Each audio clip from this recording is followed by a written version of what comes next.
Welcome back, MTG Joe here. Today we are going to be looking at the weekly meta breakdown for the standard best of 3 traditional standard, and we're going to be looking at MTG Arena, but because there's a couple big tournaments this weekend, we're also going to be focusing a bit on what's happening in the tournament series. And we're actually going to compare to see what the deviation is in terms of percentage of decks being played and the corresponding win rates, and seeing, if there's a correlation that ladder results are also kind of pushing to tournament results in paper, or if we're seeing differences in the paper metagame as well. So all kind of interesting topics we're going to be taking a look at. So we're going to be getting the arena data as always from UntapedGG, what you see on the screen, companion tool that aggregates your win rate with other users, gives a whole bunch of cool stats. Link is in the video description for Untapped if you want to get started. We're going to take a look at a couple of the deck lists from Untapped as well. So I'll timestamp and paste all those. We're also going to be looking at the Pizzabox Open, which is a free-to-play arena tournament series hosted by Hollywood Pizza on their Twitch channel 3 times a month, usually standard Explorer formats, and those are free to play with cash prizes. I do commentary sometimes for those. Those are fun tournaments. So there's 113 people there. There's also the Nerd Rage Gaming Series 5K. That was a $50 paper entry. Had about 120 players that played in that as well. So we're going to take a look at that. So that was more of the paper tournament coverage series. So jumping into it, we have the popularity of the day. So we're going to look at kind of what's most popular on the arena ladder for the day from Diamond to Mythic. We'll look at a couple of the win rates of the decks, like I said, and then we'll port over to these tournament formats. So we have Boros Convoke as the most popular deck, 18-19% really. Azorius Control coming in at 11%. We have the Esper midrange, as well as Golgari midrange, about mid-6s. Domain's fallen off quite a bit from its one-time high. It's just down to 5%. Various forms of Demir midrange are aggregating in the 5%, while Mono Red is down at about 5%. But you can see here, like, the Domain deck at one point was, if we look like early December, was 15%. Now it's in the 5s. We're seeing a big increase in the Azorius Controls.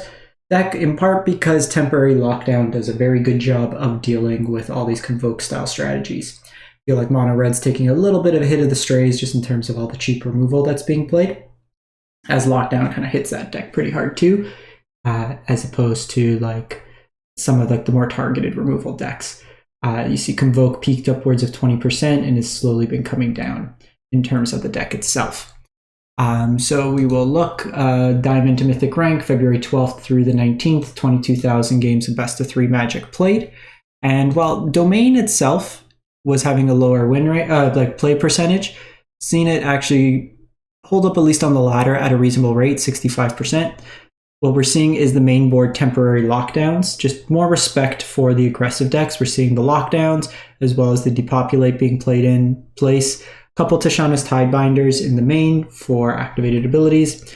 Seeing 1 fewer copy of Invasion of Zendikar in there. So kind of just shifting some of the numbers, trimming on an Up the Beanstalk, trimming on an Invasion, respecting more like the aggressive decks to be able to, you can't just start your game on like turn 5 after you ramp. You have to actually kind of play a little bit earlier on. The sideboard, we've seen now the inclusion of Pick Your Poison, just a flexible artifact enchantment or creature removal plays really nice in like the mirror as well, forcing the sack their Atraxa or whatever it may be. We're also seeing 3 copies of Malera in the sideboard. This just shuts off some of the kind of explosive draws of poison, limiting it to you only getting 1 poison counter per turn. Also has the incidental ability to protect some of your other creatures. Baloth, more protection. We're seeing the full set, like 2 more lockdowns in the side, and just a single copy of Chromho Seed Shark. Things we've kind of seen shifted out is prior you'd see like Jaces, more counters, stuff like that for the mirror. Now it's kind of shifting towards where the meta is sitting at this current moment. We then go to Azorius Control, and there's going to be a few different variations. There's going to be ones, like I know Crokies was playing one with the Thrall in there and the new Fact or Fiction.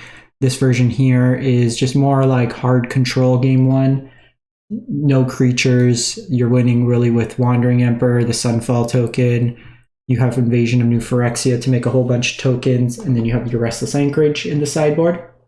Notably no Myrex in this sideboard, but full copy of Field of Ruin to deal with your opponent's Myrex. Full set of lockdowns. You have your Sunfalls, you have your Farewells. You have the Devious Cover-Ups to shuffle stuff back into your library.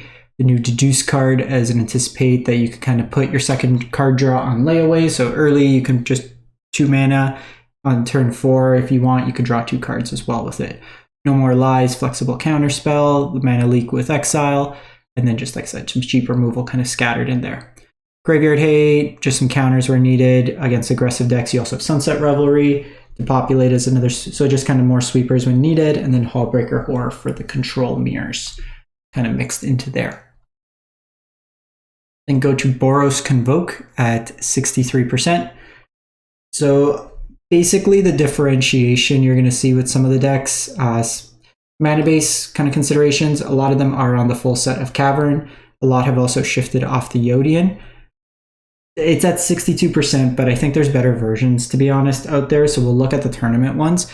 Most have come off the Yodian frontliner. You should be playing the full set of Wardens. There's also been some push and pull between the number of War Leaders calls and the Vampire Battlecry creature. The Vampire contributes more to your board, gives you the Battlecry. War Leader is better against like heavier control because at least it does some pings, but in and of itself, it's not a creature. The number of Gateway Express can also differ. I've seen upwards of 4, very flexible card. We're seeing Regal Bundicorn as well in the creature mirrors, just kind of give you a bigger creature kind of effect like that. Sideboard's a little interesting. You got some Helix, Flares, Delaney, I guess for like the bigger decks. Thalia for taxes, stuff of that nature. But like I said, I wouldn't hold this one to it. We'll find some better lists in the, like I know Pizzabox Open was won by the Boros Convoke deck, so we'll take a look there, and then they are popular in the tournament decks as well. We have Azorius Mentor. So this deck, 60%. Kind of the core of this deck is you're self-milling yourself with things like Picklock Prankster, Otherworldly Gaze, Chart a Course to put cards into your graveyard, and ideally you put a Monastery Mentor. Then you're going to reanimate it with things like Recommission or Helping Hand, and then you just make a bunch of tokens. So it's kind of like a mix between the blue-white tempo list, or sorry, the mono-blue tempo list, and then blue-white with just cheap removal, counterspell, stuff like that. In this deck, it's actually interesting because Make Disappear may be better than No More Lies. On the face value for 2 mana, it's not that great, but with Mentor, you're making a bunch of cheap tokens, stuff like that, so it can scale to 4 mana as a hard counter, or a soft counter, I guess, in this case, and kind of going from there. March to protect your things, bunch of cheap card draw kind of mixed into there. Sideboard, just a bunch of removal, counter spells, lockdown for the very aggressive decks, and then Tishana's for activated abilities, and the heavier kind of sweeper style matchups. You have the Wandering Emperor. So this deck actually does fairly decent against like your opponent's temporary lockdowns because your Hadi Jin and Mentor are both 3 CMC. You may lose your tokens, but you can usually rebuild fairly quickly. It's a little worse against Sunfall, obviously, because your kind of reanimate effects get exiled. So that's where you bring in your counter spells. Then move on to 4-color mill. So this is the Squirming Emergence deck. So similar idea, you're self-milling yourself. Pelagia Archaeologist, Founding of the Third Path, Prankster, all those goodies. You even have Constructed All-Star, Tempest Heart, draw 2, discard 2 for your adventure cost. And what you're trying to do is just fill your graveyard with like Atraxas, Djinns, Titans, one of the Multiverse, Portal of New Phyrexia, cast Squirming Emergence, and then you return to the battlefield, target an online permanent in your graveyard with mana value less than or equal to the number of permanents in your graveyard. So cool little way to just cheat into play one of these fatties in the deck. This deck's also featuring some of the new Surveil lands, just another way to put cards into your library. You have things like Hand Hate, various removal counter spells, like cheap exile effects. Nightclubber is also nice against like the Toxic matchup. Path to Peril is kind of the temporary lockdown effect. Lier in here to recast in the grindier matchups, and then Virtue of Persistence as removal, but also with the upside that it counts itself as a permanent if it gets milled over in the graveyard, which helps the Squirming Emergence. So porting over to the Pizzabox Open, if we look at the metagame distribution, there's, like I said, 113 decks. Azorius Control, most popular, 15 of those decks. We have Esper midrange and Boros Convoke in the double digits, then some Domain Ramp, Dimir midrange, pretty close, like in terms of the top 5 most played, some mono reds, and then we just kind of go down to individual decks themselves. We're looking at like win rate percentages for the archetypes. The Azorius Control, just a shade under 55%. Esper midrange 54%, Boros Convoke having the highest win rate at 61. Domain Ramp holding 55, and then like Dimir midrange didn't have that great of a show. Mono Red, Golgari midrange. Bank Toxic list had another nice showing at 66%. And then we start going into small sample size where like a single loss or win can kind of fluctuate fairly heavily. Like even Rakdos midrange, here it's like 8 and 6, but it shows 57%. It's just because your figures are so small, kind of mixed into there. But if we look at the finals, it was there it is. Sorry, that was Esper Control versus Boros Convoke, in which the Convoke list won. So we'll pop that one open to give you a show. But if we look at the Swiss rounds, Bank Toxic went 7-0. We had Boros Convoke, a couple copies of Esper midrange at 6-1, Domain Ramp at 6-1, Azorius Control 6-1. We'll actually take a look at this control, see how it factors against some of the others. And then Boros Aggro is also the Boros Convoke deck, kind of mixed into there. And then we have like the Esper Control list as well. Very similar features, just with some harder removal, Void Rens, Long Goodbye, the new removal, Outrageous Robbery, kind of mixed into there. So you can find all these decks, you can just hover, kind of pull from that.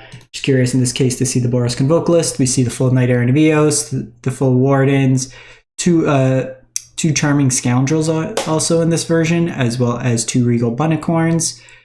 So kind of a little bit of a mix in terms of that. We see the 3/3 between Case and War Leader in this particular version. Forge in the sideboard against the heavy removal decks. Barrages and the Festivities, Stalker, Get Lost, Invasion in there. So this version here, we look at the list, they only lost to Bant Toxic in this particular tournament. So nice little run for the Dark Stream, another streamer there.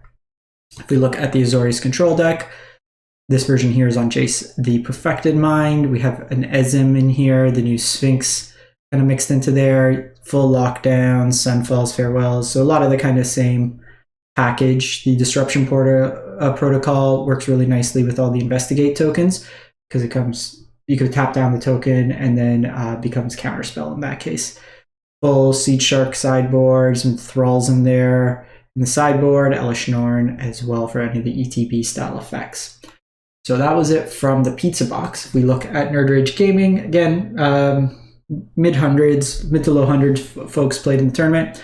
Esper midrange in this one, where in Pizza Box it was where's Esper midrange? 11 of the folks. This one was 25, so a lot more percentage of the field playing Esper midrange. Boros Convoke is the second. Then we have Toxic and Azorius Control kind of mixed into there. The midrange deck, which didn't do as well in Pizza Box, had a 57%, and where Convoke was at 61% in the Pizza Box, 49% in paper for this particular deck. Ban Toxic also, which had a fairly reasonable win rate in the Pizza Box against smaller sample size. This one 46%. So these really like spammy token decks were much more hated out of this tournament, likely just due to things like temporary lockdown, a lot more respect for the aggressive decks. We see like the Control and mid-range shells, the Blue-White X, fairly high win rate, 57. Ramp didn't do too hot, Golgari didn't do too hot, Dimir didn't do too hot.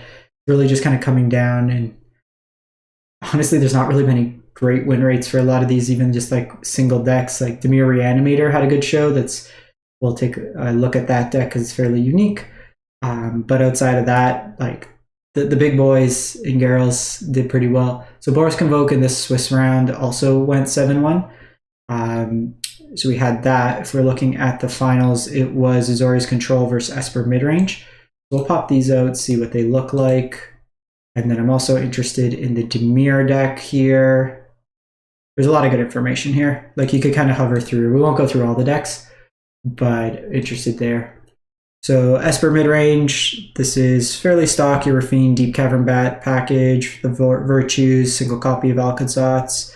We're seeing No More Lies getting featured in the deck instead of the Make Disappear. So more flexible. It's 3, Exile's really nice as well. So that's kind of mixed in. Cryptic Coat in the sideboard. So this is really cool because with Rafine, you have an unblockable creature and then you just throw on a bunch of counters and it just smacks face for a whole bunch of damage. So some innovation there. We port over to the the Azorius Control deck. Wandering Emperors, 1 Whale, We have Sunfall, Depopulate kind of spread with Lockdown. No Farewell in the main, but we see the Disruption Protocol again in this particular deck. Meticulous Archives, the new Surveil lands being featured in this deck. And then your sideboard, like Tishana's, Denick is kind of your swap. So we're not really seeing the Hullbreaker Horror package, just kind of smaller creatures within. Most of them are just shifting to the Chrome Host Seed Shark post board in those. Then lastly, this Dimir Reanimator. So this is the Conspiracy Unraveler kind of deck. So with this, you're trying to self-mill yourself or kind of loot. You have Verona in here to draw a discard. You have Lichenless Looter, draw a discard. The Vodalian Desecrator, it's a mouthful. Phyrexian Merfolk Wizard, draw a discard kind of in there. So you're throwing cards into your graveyard, and then I don't even know what Matzalatz is it, whatever, the Great Door. So really just more like looting effects. So Cruelty of Gix can then reanimate either like your Tally, your Conspiracy Raveler, which then lets you collect evidence 10 to free cast stuff. You have Atraxas in here as well. And what you're really trying to do is just kind of keep recasting Breach the Multiverse for a whole bunch of value. You can draw a discard. When you discard something, you could reenact the crime, and then that targets the non-9 card in the graveyard that was put there this turn. So all these 7 drops you can basically cast for 4 mana in this deck with Reenact the Crime as well. Terror Tide is the new sweeper, which looks at Descent, or I guess from Ixalan, but it looks like the number of permanents in your graveyard, and then you kind of mill them that way there. So kind of a sweet deck in that case. Some Jaces or Tie in the side, just a bunch of removal and sweepers kind of mixed into there. That's it for the week. Let me know what you think, what you've been playing, what you've been enjoying, and we'll catch you next time. Thanks for watching.